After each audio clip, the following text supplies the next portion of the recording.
안녕하세요. 크립토TV입니다. 이번 시간에는 코인이 언제 오를까요? 오르려고 하다가 계속 떨어지고, 오르려고 하다가 또 떨어지고, 알려줄 수 있는 지표 뭐가 있는지 한번 살펴봅니다. 8월 26일자 기사가 이런 게 있습니다. 지금 FTX가요, 아직도 채권자들과 이제 뭐 소위 채권단과 어떻게 이거 뭐 상환을 할지 FTX 계획이 아직도 확정이 아닙니다. 미국의 신탁 관리인이 FTX 계획에 이의를 제기했다. 이거 법적으로 좀 문제가 있는 거 아니야? 라고 묻는 거죠. 코인이 언제 다시 갈 수 있을지 알려주는 지표 중 하나가 저는 FTX 2.0 재개가 되는 시점이 중요하다고 보고 있습니다. 신탁 관리인 뭐 파라라고 있는데요. 이 친구들이 법적인 면책 조항을 살펴본 거죠. FTX의 자산 관리인과 고문들에게 지나치게 법적인 보호를 많이 제공한다.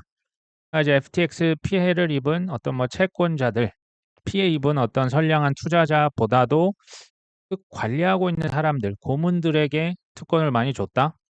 뭐 예를 들면 이런 거죠. 그 청구 금액이 오히려 좀 소액 청구하는 사람들이 더 적은 반환율을 가져가고요. 돈 많이 들고 있었던 사람들에게는 그 반환을 더 많이 해줍니다. 당연히 이제 불공평하다고 얘기가 나오겠죠. FTX가 모든 채권자에게 동일한 비율로 지불할 수 있을 만큼 돈이 충분합니다. 그런데 왜 이런 차별을 이렇게 뒀을까요? 그러니까 이해가 안 되는 게 많죠. 뭐 이제 그 채권자 그룹 대표도 지금 미국 달러 대신에 암호화폐로 받을 수 있게 해달라. 왜 암호화폐 들고 있었는데 그거 다 팔고 지금 달러로 값 지금만 받을 수 있냐 지금 이 이의를 제기한 겁니다. 이 언제적 FTX 파산입니까? 아직도 지금 보상 기준에 대해서 설왕설래한다. 지금 권도형도 마찬가지죠. 그 사건은 뭐 22년 5월 이것보다 훨씬 전에 있었는데 아직도 뭐 지금 어디 깜빵 갔다라고 하는 뭐 감옥 갔다라는 얘기 들어보신 적 없으시죠? 이제 얼마든지 찍어낼 수 있는 미국 달러나 너희는 좀 갖고 가라. 내가 넉넉히 챙겨는 드릴게. 이런 느낌으로 조금 이제 불평불만이 나오고 있습니다. 불장이 시작되려면 FTX 2.0이 왜 재가동돼야 될까요? FTX는요, 그들이 세워놨던, 그러니까 제가 보니까 좀 예기치 않게 무너뜨렸죠. 이것으로 불장을 극대화시켰던 경향이 있습니다. 이거 왜 다시, 그러니까 이제 불사조죠. 그들이 쓰러뜨렸다가 다시 살리는 겁니다. 근데 FTX가 안 죽어요. 불사조입니다. 이게 코인 불장이 다시 가기 전에 운영을 해야 다시 여기에서 그 짭짤한 매매 수수료 수익이 나올 수 있을 겁니다. 알라메다 리서치 FTX와 자매 회사죠. 여기에서 월드코인에 투자를 많이 해놨었다. 근데 지금 이거 앞으로 지금 아직도 엄청나게 많이 들고 있다고 합니다. 채권자 뭐 상환하기 위해서 갖고 있는 자산 뭐 팔겠다. 근데 이걸 가지고요. 또 퍼드를 뭐 과거 솔라나도 그랬고 퍼드를 유도할 가능성이 언제든지 사실 있는 거거든요. 자, 언제적 셀시우스입니까? 셀시우스도 마찬가지요. 여기 아직 채권단이 지금 뭐 분배를 사실 많이 했습니다. 채권자에게 25만 명 이상의 채권자에게 25억 달러 이상의 뭐 코인과 현금을 분배했는데요. 이 여기 밑에 있는 비트코인 채굴 업체 아이오닉을 통해서도 좀 더 그 변제를 늘려라. 지금 채권자들 아직 다 갚은 게 아닌 것으로 보이는 거죠. 그러니까 이런 게요. 2022년에 그 컸던 사실 사건이거든요. 그 하락장 FTX 테라루나 이 파산에 대한 여파가 지금까지도 잔존하고 있는 겁니다. 그러니까 채권, 채무자 이게 이제 깔끔하게 정리가 돼야 되고요. 비트코인 뭐 채굴 기업이요. 좀비 기업들이 사실은 그 좀 정리가 이제 좀 냉혹한 얘기지만요. 이 돼야 돼요. 그래야 더 이상 매도자가 사라지는 거죠. 누군가 죽기 전에 그냥 가지고 있는 거 일단 다 파는데요. 이런 것들이 깔끔해져야 다시 상승장이 이제 전환이 되겠죠. 이거 시간이 그래서 걸리는 겁니다. 제임스 세이파트가 이런 얘기를 했네요. 현재 비트코인은 2020년 초 횡보장을 떠올리게 한다. 이게요. 지금 지나놓고 보니까 그렇지. 제가 이따 차트를 보여드릴 텐데 지난 6개월 동안 비트가 5만에서 7만 달러를 계속 왔다 갔다 했습니다.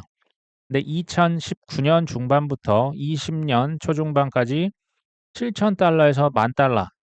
정말 재미없었던 장이 과거에도 수차례 있었습니다.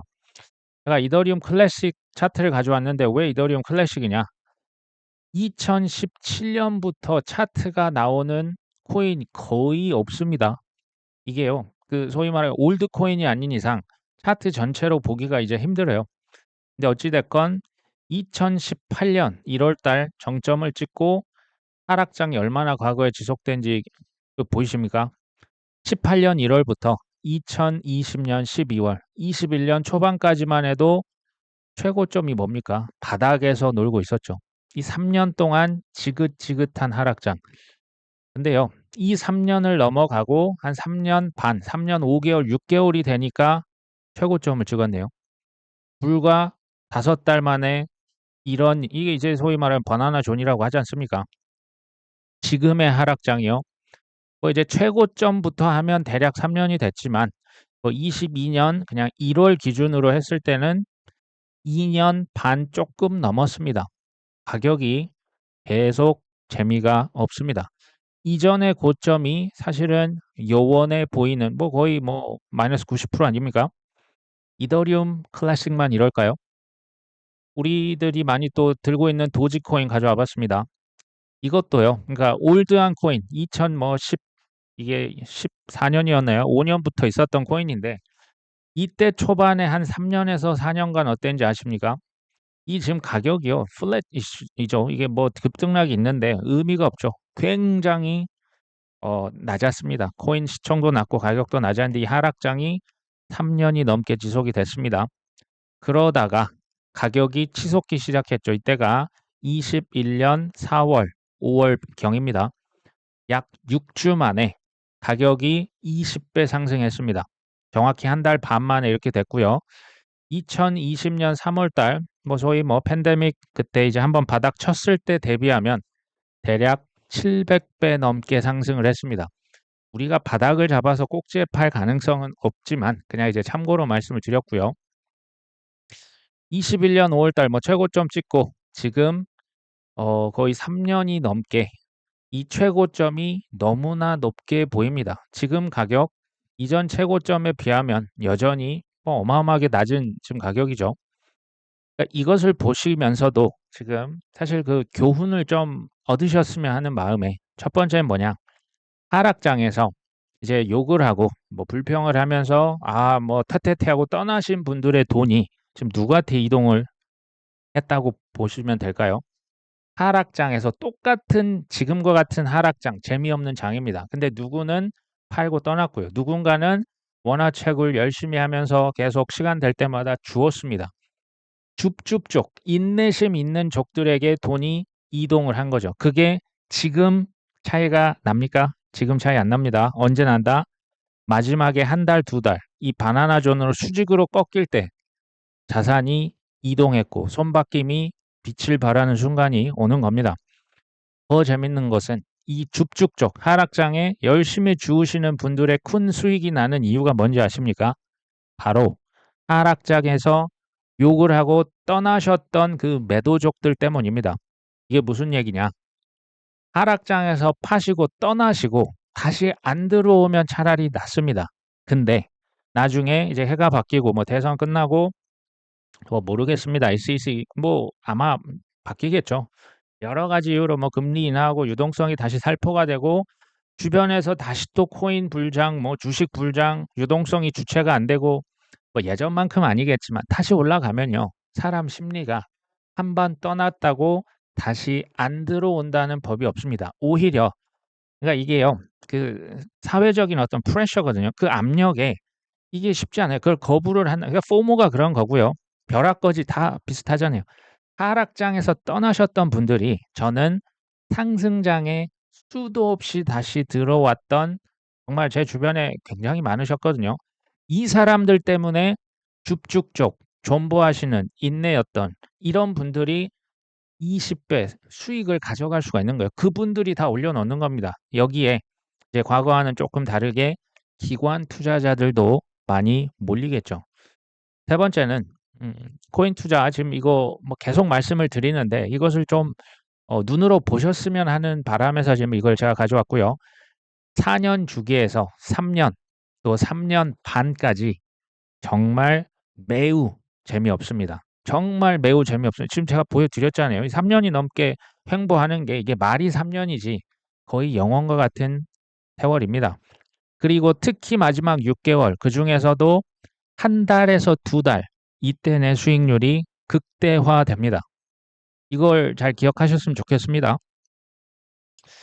22년도는 어땠냐? 한번 그냥 가볍게 보고 가십니다. 전형적인 하락장이죠. 이때는요, 세계 그 누구도 처절하게 힘들었습니다. 2022년 뭐 테라루나 FTX 기억나시죠? 23년은 어땠냐?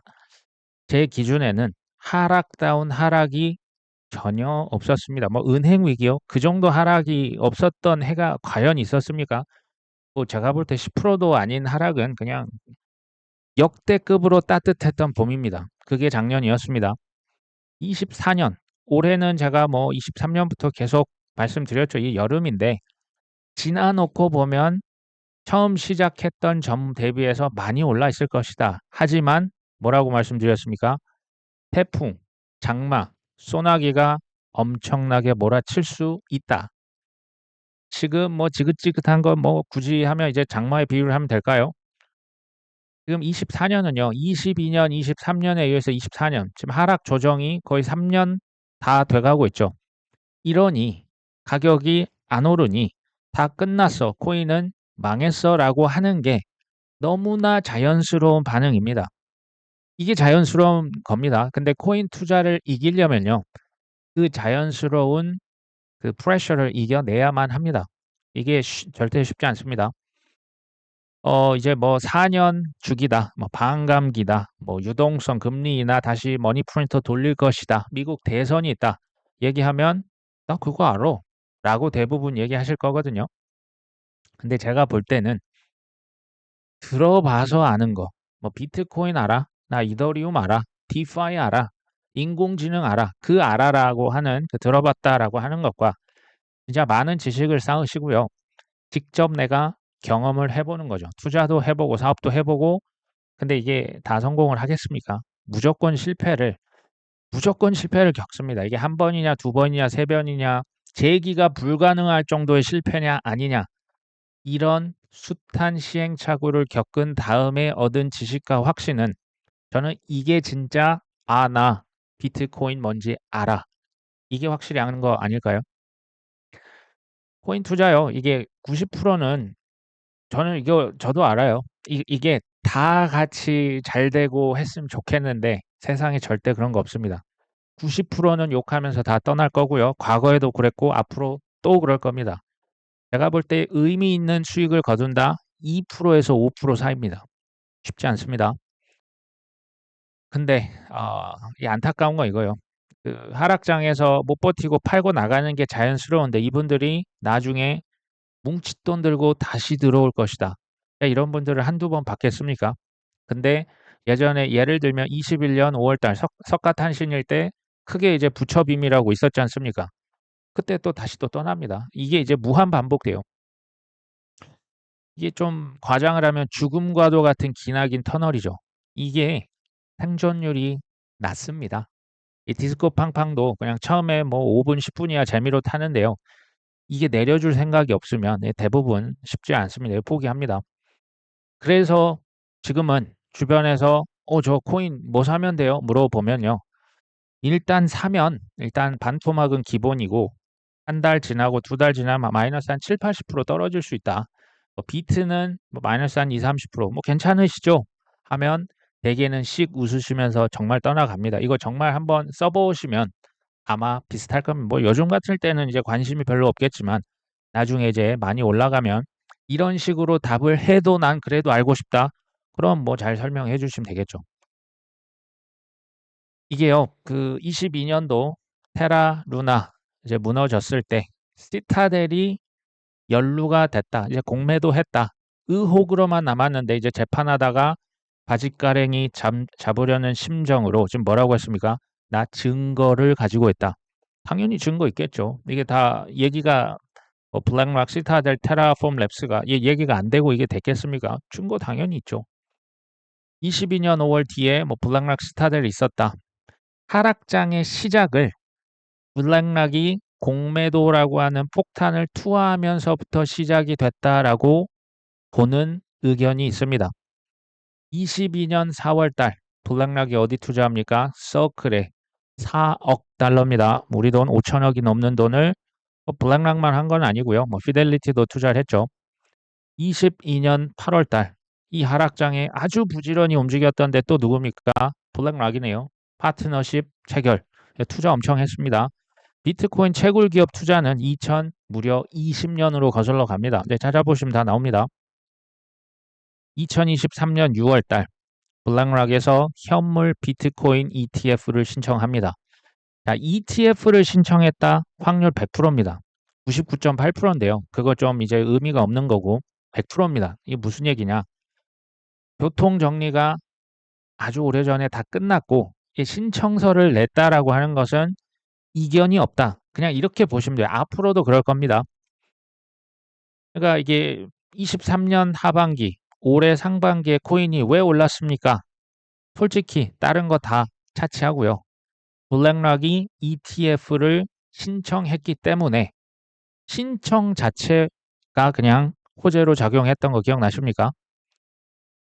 21년도 저 뒤로 가면 2019년도부터 비트코인은 돈 세탁이다, 가치가 없다. 우리들 뭐 VIP 고객들은 비트코인 그런 거 관심 없다. 나한테 그만 좀 물어봐라고 했던 블랙락에서 말을 바꿔도 너무 바꾼 거 아닙니까? 비트코인을 극찬합니다. 디지털 금이고요. 재정 적자에 따른 통화 가치 하락에 대응한다. 이거 비트코인 맥시멀리스트들이 하는 얘기거든요. 언제 이렇게 바뀌었습니까? 근데 이제 보시면 ETF 승인하기 전에 자꾸 뭐 해킹이 됐다, 뭐 오보가 있었다. 근데 여기서 주목하셔야 될 건 일관성입니다. 22년 테라루나 공매도 이거 의혹이잖아요. 이거 누구 다친 회사 있습니까? 다친 사람 있습니까? 아니 지금 미국의 SEC 증권 이 지금 그 규제 기관에 그것도 그 트위터 X를 해킹을 했다. 이거는요 말 그대로 이거야말로 시장 조작 아닙니까?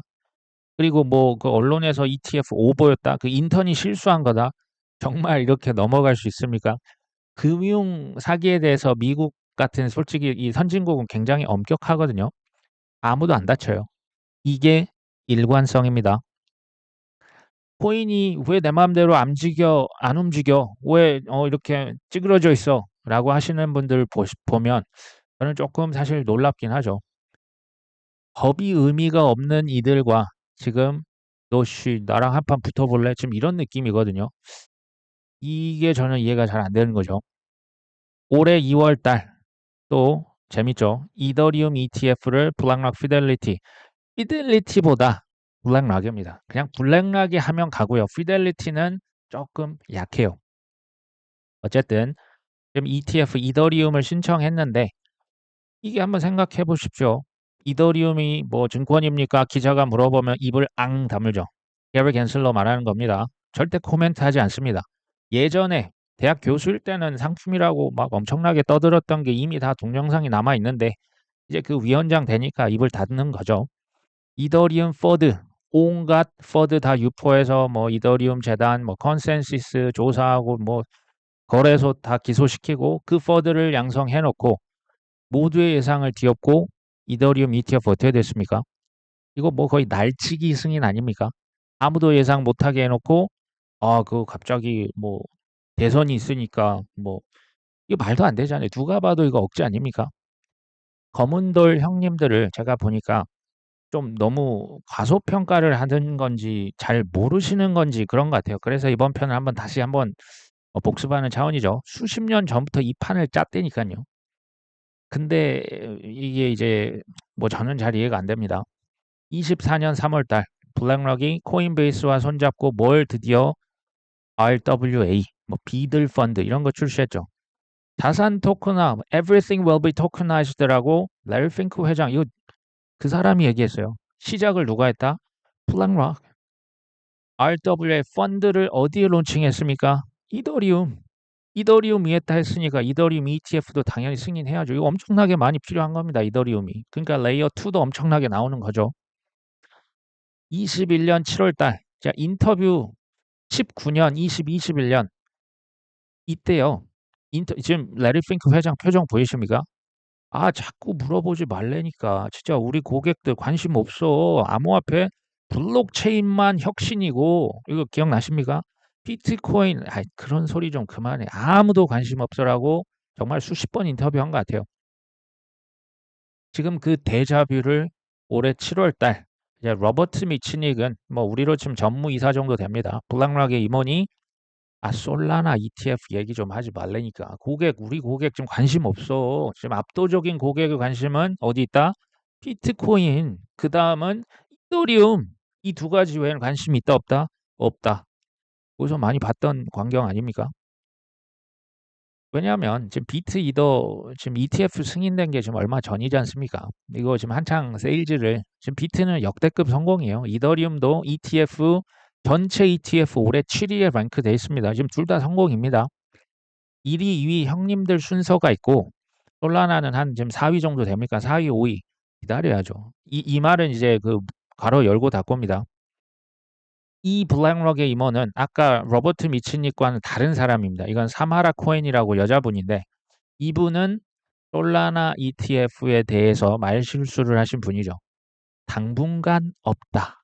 이거 어떻게 보시면 될까요? 당분간 없는 겁니다. 그럼 나중에 신청한다는 얘기예요. 코인이 언제 갈지 알려주는 지표 중 하나가 그래서 저는 블랙락의 솔라나 현물 ETF죠. 이거 뭐 당장 뭐 한 달, 두 달 그건 잘 모르겠습니다. 근데 뭐 연말이나 내년 초 뭐 어느 시점에 신청을 하지 않을까 보고 있습니다. 코인이 상승장으로 가느냐 마느냐 이제 그때 우리가 좀 확인해 볼 지표 방금 말씀드렸던 FTX 2.0 블랙락이 그 ETF 솔라나를 신청하냐 마냐 솔라나 ETF 신청과 함께 불기둥 솟을 수 있습니다. 두 번째는 개인적인 생각입니다. 미국의 대선 뭐 11월 5일인데요. 이전에 드라마틱한 상승은 없을 것으로 기대합니다. 크게 재미는 없을 것이다. 금리 인하를 뭐 시작을 한다는 거지 본격적으로 뭐 연말도 하고 내년도 할 겁니다. 유동성 효과가 하려면 이게 그러니까 그들의 시계는 25년도 어느 시점으로 지금 맞춰져 있다라고 저는 보여집니다. 그리고 이제 굉장히 중요한 지표가 사실 인간 지표거든요. 근데 가격이 떨어지고 뭐 이게 한 3개월 정도 이렇게 디스코 팡팡을 팡팡팡 이렇게 흔들어 놓으니까 사람들이 이제 좀 많이 힘들어 하시겠죠. 제가 다시 말씀드려 이게 굉장히 자연스러운 거고 2에 9라면 90%다 실패 그쪽으로 가는 거예요. 어쩔 수가 없어요. 이게 그냥 투자입니다. 이 코인만 그런 건 아닙니다. 다 그래요. 인간 지표 불평이 많다라고 하는 건 전 어떻게 해석하는지 아십니까? 아직도 큰 기회가 있구나. 이거는 이 나중에 이거 핑계를 못 하는 겁니다. 기회가 충분히 주어지고 있는데 지금 이럴 때 안 사면 언제 산지 아십니까? 이제 언론에서 연일 떠들 때 아마 그때 살 겁니다. 그 다음에 미국의 FEIT 이제 FIT 21 법안 그러니까 이제 모든 그 규제 권한을 CFTC에 몰아준다. 이 디지털 상품 소비자 보호법도 CFTC의 권한을 몰아주는 법이거든요. 그리고 이제 코인의 70%가 상품이다.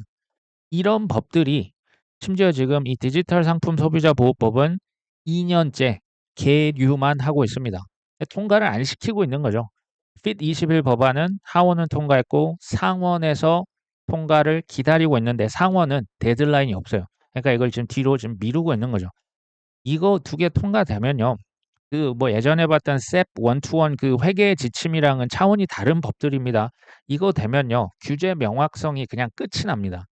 이거 통과되겠죠. 이런 것들이 있어야 돼요. 그전에는 글쎄요. 좀 재미없을 수 있다는 거죠. 이해는 됩니다. 말이 3년이지. 우리 3년을 기다린다고 생각해 보십시오. 이거 엄청나게 긴 시간입니다. 이제 확신이 있으시다면요. 각자 원화채굴 열심히 생업해서 열심히 일을 하시고요. 코인 기회가 있을 때마다 떨어질 때마다 줍줍 하시고 그 외에 취미도 좀 하시고요. 운동하십시오. 뭐 산책도 하시고 가족들이랑 그냥 자기 생활을 하다 보면 시간 또 잘 갑니다. 그리고 개인적으로는 지금 가격 재미없을 때 좀 책들을 많이 다시 한번 보려고 합니다. 과거에 다시 봤던 책들도 지금 다시 한 번씩 보고 있거든요. 이럴 때 공부하면 너무나 좋은 거 아닙니까? 곧 있으면 이제 날씨도 선선해지겠죠. 이게요. 그 내년 어느 시점 그러니까 마지막 6 개월이 우리가 소위 약간 좀 어깨에 힘 좀 들어가고 "나 코인 한다. 너 얼마 했어?" 이게 제가 볼 때 아직은 그런 게 있었다라고 보긴 좀 어렵고요. 내년 어느 시점 6 개월 그중에서도 한두 달의 승부가 결정 날 겁니다. 이 정신 바짝 차리셔야죠. 이때 우리가 꼭지에 못 팔아요. 바닥에도 못 삽니다. 그냥 이럴 때 적당히 계속 사는 게 우리가 할 수 있는 전 최선이라 보고요. 팔 때는 그냥 이제 전량 매도 뭐 그 사람마다 다를 수 있는데 우리가 꼭지를 모르기 때문에 분할 매도로 빠져나가면 되는 거예요. 그 한두 달 기다렸다가 기회라고 하는 게 저는 분명히 나는 너한테 충분한 시간을 줬다. 나 3 년 반이나 줬잖아. 그러니까 핑계 대면 안 될 것 같아요. 지금 저희한테 기회를 줬고 똑같은 시간을 줬는데 누구는 불평불만 뭐가 어쨌다. 뭐 일론 머스크가 어쨌다. 뭐 게리 겐슬러가 최악이다. 그거에서 우리가 얻을 게 없어요. 그냥 노력해서 믿음과 확신대로 배팅 크게 하고요. 나중에 바나나 존 나올 때 적당히 먹고 나오면 되겠죠. 저는 뭐 힘든 그건 줄 알지만 이 전체 판을 한번 생각을 해 보십시오. 이 블랙락부터 뭐 월스트리트에서 아날로그에서 디지털 경제로 하나씩 옮겨가고 시간이 걸려요. CBDC 아직 나오지도 않았지 않습니까? 인내가 필요하고요. 그 인내는 어쩔 수 없어요. 지식과 확신에서 나옵니다. 그런 시간으로 올 가을을 좀 한번 투자를 해 보시면 어떨까? 오늘 방송 여기까지 합니다. 끝까지 시청해 주셔서 감사합니다.